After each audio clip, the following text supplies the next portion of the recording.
Hello guys and welcome back to the channel, where today guys I'll be showing you how to change state in Dark War Survival. So guys, the first thing that you of course need to do is go to the Google Play Store or the App Store and download the game itself. Then log in with your credentials or register if you haven't already done that, of course. But now guys, let's see how you can actually go and change state in Dark War Survival. So if you recently started, you need to firstly go and link your account. Go to the top left corner, click on account in the bottom, and here you can go and bind your account.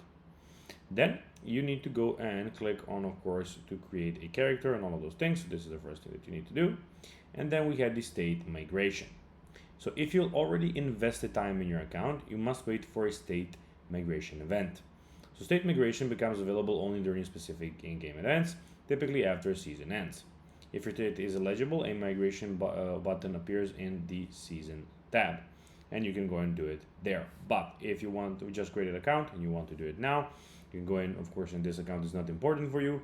Go to the top left corner where you have binded account, and then click account in the bottom again. And then here you can go and click on character management, and there you can go and click on create a new character and change the state here. We have states here, as you can see. You can go and change it there, and that's the easiest way that you can do it. In the other way, you need to go and wait, as I told you. So guys, that will be everything for this video. I hope you found this video informative and entertaining, guys. If you did, don't forget to like this video, share it, subscribe to the channel, and put the notifications on, as guys, this really helps us grow our channel. So that will be everything for this video. I hope you enjoyed it, and I'll be seeing you in the next one. Until then, as always, bye guys.